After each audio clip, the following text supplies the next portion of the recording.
जय हिंद साथियों, अपनी ये पंचामृतम क्लास हो रही है। मतलब इसमें मैं आपको 5 इम्पॉर्टेंट फैक्ट्स या चीज़ें पढ़ाऊंगा, जैसे कि आपके अवार्ड्स हो गए, देश राजधानी मुद्रा हो गई, और अपनी हो जाती हैं जो प्रमुख केंद्र सरकार की योजनाएं हो जाती हैं, और जो चर्चित व्यक्ति हैं। तो आपको क्या करना है, एक टॉपिक जब मैं कराऊंगा तो उसको लिखना है, फिर 2-3 पेज उसके लिए छोड़ देना है।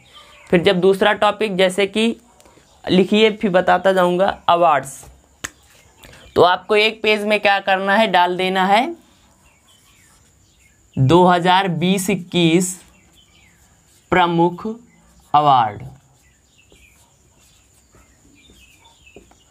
2-3 पेज छोड़ देना है आपको, तो क्या होगा, उससे आपके 3-4 पेज में जो प्रमुख अवार्ड हैं वो आ जाएंगे।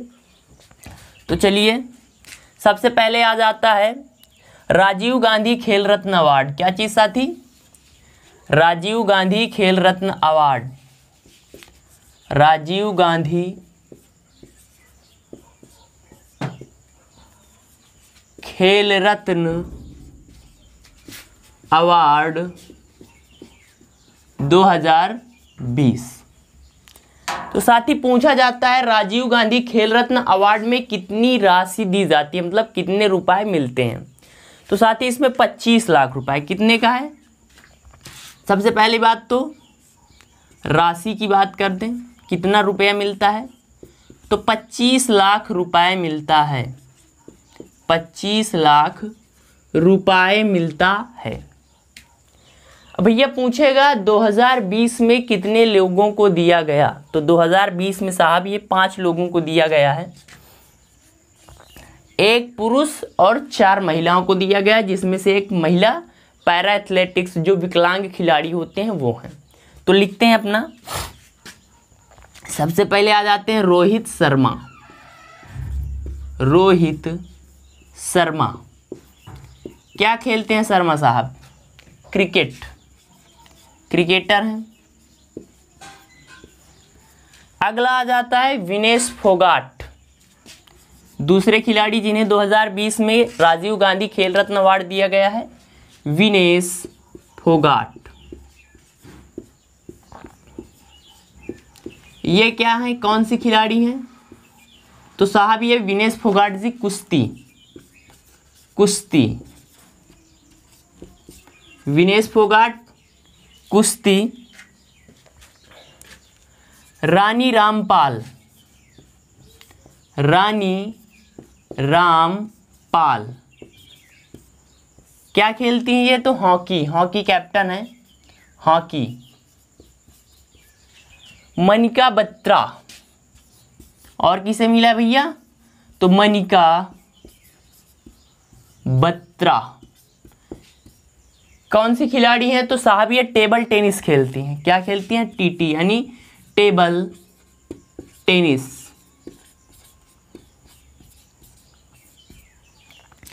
पांचवा खिलाड़ी हो जाती हैं मोस्ट इंपॉर्टेंट, क्योंकि ये पैरा एथलेटिक्स हैं, मरियप्पन थंगावेलु। मरियप्पन थंगावेलु, थंगावेलु क्या है? तो पैरा एथलेटिक्स मतलब विकलांग खिलाड़ी हैं, और पैरा एथलेटिक्स में क्या खेलते हैं? High jumper. तो लिखिए पैरा एथलेटिक्स, पैरा एथलेटिक्स ऊंची कूद, ऊंची कूद। तो ये आज अपने अवार्ड्स हैं, जो अपनी पंचामृतम क्लास है उसमें आपको 5 चीज़ें इंपॉर्टेंट्स कराई जाएंगी। तो आज पढ़ाया गया है आपको राजीव गांधी खेल रत्न अवार्ड, कल जो अवार्ड पढ़ाया जाएगा, इसी तरह मोस्ट इंपॉर्टेंट अवार्ड्स धीरे धीरे क्या होंगे, 2020-21 के अपने जो अवार्ड्स हैं वो पूरे हो जाएंगे 30-40 दिन में। तो आपको क्या करना है, एक कॉपी लेना है, उसमें पहले ही पेज में लिखना है 2020-21 प्रमुख अवार्ड। फिर आपको क्या करना है, अवार्ड लिखने के लिए 3-4 पेज छोड़ देना है। और आज का लिख लेना, राजीव गांधी खेल रत्न अवार्ड 2020 कितना रुपया दिया जाता है? 25 लाख रुपए। रोहित शर्मा क्रिकेटर, विनेश फोगाट कुश्ती, Rani Rampal hockey, Manika Batra table tennis, Mariyappan Thangavelu para athletics ऊंची कूद। और ये आपके एग्जाम्स में पूछे जाएंगे, या तो खिलाड़ी का नाम देगा किस खेल से रिलेटेड है, या पूछ लेगा राजीव गांधी खेल रत्न अवार्ड किसको किसको दिया गया। अपना नेक्स्ट टॉपिक आ जाता है साथी अपनी पंचामृतम क्लास का, आ जाता है केंद्र सरकार की प्रमुख योजना। तो खेल हो गए, अब इसको याद कर लेना, फिर कल आपको खेल कराऊंगा तो खेल वाले पोर्शन में लिखना है। अब आज अपना जो दूसरा टॉपिक है वो हो जाता है केंद्र सरकार की प्रमुख योजना। तो आपको क्या करना है, खेल के लिए वो आपने अवार्ड्स के लिए 3-4 पेज छोड़ दिए होंगे। अब जो अगला पेज 3-4 के बाद आएगा उसमें लिख लेना केंद्र सरकार की प्रमुख योजनाएं। एक जगह हेडिंग ऊपर क्या मार देना, केंद्र सरकार की प्रमुख योजनाएं। मोस्ट इंपॉर्टेंट पोर्शन होता है क्योंकि ये पूछ लेता है एग्जामिनर अक्सर। ये वो चीजें हैं जो पूछे जाएंगी तो 100% पूछी जाएंगी। अब कम से कम 3 पेज इसके लिए भी आप छोड़ देना तो पूरी केंद्र सरकार की योजना धीरे धीरे हो जाएंगी अपनी। तो सबसे पहले आ जाता है प्रधानमंत्री जनधन योजना। पहली योजना कौन सी आ जाती है साथी, पीएम जन धन योजना। प्रधानमंत्री जनधन योजना भैया कब लॉन्च की गई है, तो जो पीएम जनधन योजना है ना अपनी 15 अगस्त 2014 को प्रधानमंत्री जी ने लाल किले से घोषणा की थी कि हम इस प्रकार की कोई योजना लॉन्च करेंगे जो क्या करेगी, देश के गरीब से गरीब व्यक्ति को क्या कर देगी, बैंकों से जोड़ देगी। और ये लॉन्च होती है, इसका जो खाता खोलने की स्टार्टिंग होती है वो 28 अगस्त 2014 से। तो कब हुई, 28 अगस्त 2014 से। तो पूछेगा प्रधानमंत्री जनधन योजना कब लॉन्च की गई, 28 अगस्त 2014 से। क्या कार्य है इसका, किस लिए लॉन्च की गई, तो साहब ये क्या किए, लोगों को खाते या बैंकिंग से जोड़ने के लिए, लोगों को जो गरीब लोग हैं उनको बैंकिंग से जोड़ने के लिए यानी खाते खोलने के लिए स्टार्ट की गई थी, जोड़ने हेतु। अगली जो आ जाती है इंपॉर्टेंट, अगली योजना कौन सी आ जाती है साहब, मेक इन इंडिया मिशन। आपने सुना होगा मेक इन इंडिया मिशन के तहत, मेक इन इंडिया मिशन। तो भारत सरकार ने भारत में ही चीज़ों के उत्पाद को बढ़ावा देने के लिए कि हम अपने ही देश में ज़्यादा से ज़्यादा चीज़ें मैन्युफैक्चर्ड करें, ज़्यादा से ज़्यादा चीज़ों का उत्पादन करें, वो चाहे रक्षा क्षेत्र हो या अन्य क्षेत्र हो, हम भारत में ही सब कुछ बनाने लगे। उसके लिए भारत सरकार ने एक मिशन लॉन्च किया, मेक इन इंडिया मिशन। कब लॉन्च किया गया, तो भाई साहब पूछ लेगा कब लॉन्च किया गया, तो 25 सितंबर 2014 को, 25 सितंबर 2014 को mission make in India launch किया गया था। किसके लिए, तो भारत में उत्पादन को बढ़ावा देने के लिए, को बढ़ावा देने हेतु। तो ये अपनी 2 इंपॉर्टेंट योजना हो गई। इसी प्रकार 2-2 करके धीरे धीरे क्या करेंगे, हम पूरी योजनाएं कर लेंगे। अगर इकट्ठा आपको करा दी जाए 25-30 योजना तो बर्डन लगने लगेगा, पर अगर 2-2 कराई जाएंगी तो क्या होगा, धीरे धीरे इनको याद करने में भी आसानी होगी, लिखने में भी। तो कम से कम 3 पेज इनके लिए छोड़ देना कॉपी में, तो आपकी योजना पूरी हो जाएंगी। तो लिख लीजिए, केंद्र सरकार की प्रमुख योजना है प्रधानमंत्री जनधन योजना, 28 अगस्त 2014 से कार्य लोगों को बैंकिंग से जोड़ने हेतु। मेक इन इंडिया मिशन 25 सितंबर 2014, किस लिए भैया, तो देश में उत्पादन या अपने देश को मैन्युफैक्चरिंग हब बनाने के लिए किया गया। अब अपना अगला जो टॉपिक आ जाता है साहब, वो बुक एंड राइटर्स, जो चर्चित किताबें हैं, जो मोस्ट इंपॉर्टेंट बुक्स हैं उसकी। तो क्या करना है अपने को, इसी तरह एक ये केंद्र वाले के लिए 2 पेज छोड़ देना योजना के लिए, और अगले पेज में डाल लेना प्रमुख किताब व उनके लेखक, किताब व उनके लेखक। तो डेली 2-2 बुक या 3-3 करके अपना बढ़िया से सब कर लेंगे। थोड़ा थोड़ा करके करेंगे तो वो याद भी होता चला जाता है। तो सबसे पहले पूछेगा साहब, थिंक लाइक ए मॉक किसकी बुक है? थिंक लाइक आ मॉक। तो थिंक लाइक ए मॉक किसकी बुक है? तो जय सेट्टी साहब की है। जय सेट्टी की किताब है थिंक लाइक ए मॉन्क। किसकी किताब है भैया? जय सेट्टी की किताब है। अगली बुक आ जाती है अपनी night of the restless priest. Night of the restless priest किसकी हो जाती है भैया? सर्वप्रीत सिंह जी की। सर्वप्रीत सिंह। तो ये अपनी आज की किताब हो गई। डेली 2-2 3-3 करेंगे तो आराम से 25-30 दिन में जितनी 2020-21 की इंपॉर्टेंट नई बुक्स आई हैं वो कवर हो जाएंगी। तो इनके लिए भी आपको 2-3 पेज छोड़ देना है।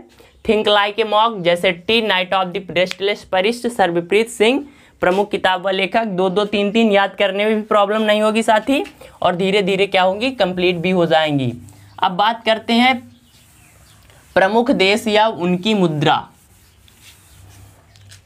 क्या करना है अगला? तो 2 पेज बुक के लिए छोड़कर अगले पेज में क्या लिख लेना है आपको?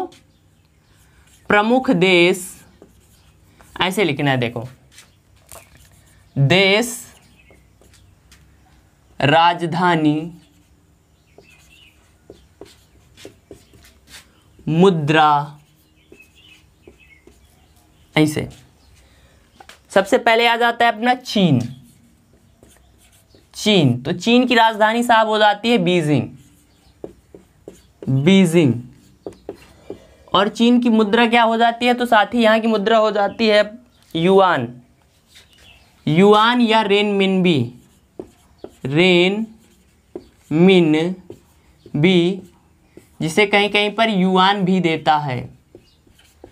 रेनमिनबी या युआन। फिर आ जाता है अपना पड़ोसी देश श्रीलंका। श्रीलंका, तो जयवर्धनम,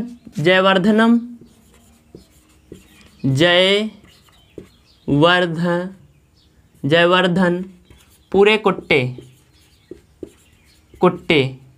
और कहीं कहीं पर कोलंबो भी दे देता है। 2 राजधानियां हैं, कोलंबो। तो जयवर्धनम पूरे कुट्टे या कोलंबो। और मुद्रा हो जाती है इनकी श्रीलंकाई रुपया। श्रीलंकाई रुपया मोस्ट इंपॉर्टेंट ये पोर्शन होता है, और पूछेगा तो पूछेगा राजधानी मुद्रा से।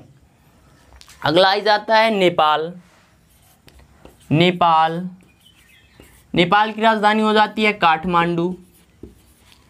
काठमांडू, और मुद्रा हो जाती है यहाँ की नेपाली रुपया मुद्रा हो जाती है। तो 3 देश याद कर लेंगे। डेली क्या करेंगे?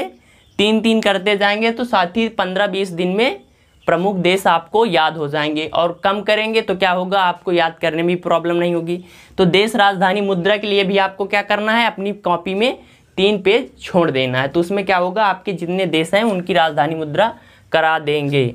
अब नेक्स्ट टॉपिक आ जाता है अपना चर्चित व्यक्ति।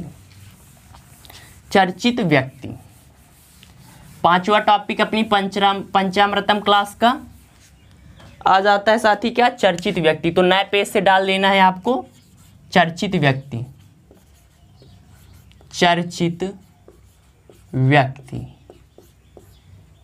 हेडिंग डाल देना है बीचों बीच और लिखना है सुनीत शर्मा। सबसे पहले साहब मोस्ट इंपॉर्टेंट, सुनीत शर्मा काहे भैया ये चर्चा में है? तो रेलवे बोर्ड के चेयरमैन और सीईओ। हाल ही में इन्हें क्या नियुक्त किया गया था? रेलवे बोर्ड के चेयरमैन और CEO चीफ एग्जीक्यूटिव ऑफिसर बनाया गया है। किसको? सुनीत शर्मा को। नेक्स्ट नाम आ जाता है भैया लियोन मेडोका। लियोन मेडोका का है भैया ये में चर्चा में है। तो भारत के 67वें ग्रैंड मास्टर पूछेगा, भारत के 67वें ग्रैंड मास्टर किसे? ग्रैंड मास्टर जो शतरंज के बड़े खिलाड़ी होते हैं, जो चेस खेला जाता है उसके बड़े खिलाड़ी को ग्रैंड मास्टर कहा जाता है। भारत के 67वें ग्रैंड मास्टर इसलिए चर्चा में थे। नेक्स्ट नाम आ जाता है भैया कर्नल नरेंद्र बुल कुमार। कर्नल नरेंद्र बुल कुमार ई का है भैया चर्चा में है। तो एक पर्वतारोही है। पर्वता मतलब जो पर्वत पर चढ़ने वाले होते हैं, तो क्या है भैया? पर्वतारोही हैं। पर्वतारोही हैं और इनका काय हो गया भैया निधन। पर इतना ज़्यादा चर्चा में क्या है? क्योंकि भैया जो नंदा देवी पर्वत है उस पर चढ़ने वाले प्रथम भारतीय। तो नंदा देवी पर्वत पर चढ़ने वाले फर्स्ट भारतीय। और अगले चर्चित व्यक्ति आ जाते हैं साहब के सिवान। मोस्ट इंपॉर्टेंट एग्जाम में देखने को मिलेगा कैलाश बादबू सिवान या के सिवान साहब। तो के सिवान कौन है? तो इनको सब लोग जानते हैं, इसरो के chairman, Indian space and research organisation के क्या हैं भैया? चीफ हैं। और काहे चर्चा में आए? तो इनका कार्यकाल 1 वर्ष हेतु बढ़ गया। 1 वर्ष हेतु कार्यकाल बढ़ा है। तो ये चर्चित व्यक्ति हैं। तो इसी प्रकार क्या करेंगे आप? ये 5वां टॉपिक है अपना। तो डेली आपको यही कराया जाएगा जब तक ये टॉपिक्स कंप्लीट नहीं हो जाएंगे। तो एक टॉपिक को लिखकर 2-3 पेज छोड़ देना, जिससे क्या होगा धीरे धीरे 2-2-2-3 करके हम पूरा कंप्लीट कर लेंगे आराम से 20-30 दिन में। फिर जब ये हो जाएगा तो दूसरा टॉपिक पकड़ लेंगे। तो इसीलिए अपनी ये बिल्कुल मास्टर क्लास होने वाली है जो हर एग्ज़ाम के लिए इम्पॉर्टेंट है। क्लास आपको कैसी लगी कमेंट करिए। अगर आप अपने परिवार एग्ज़ाम इंडिया वार पर पहली बार आए हैं तो प्लीज़ अपने परिवार एग्ज़ाम इंडिया वार को सब्सक्राइब कर लें, लाइक कर दें, शेयर कर दें। मिलते हैं अगली क्लास में। जय हिंद, जय भारत।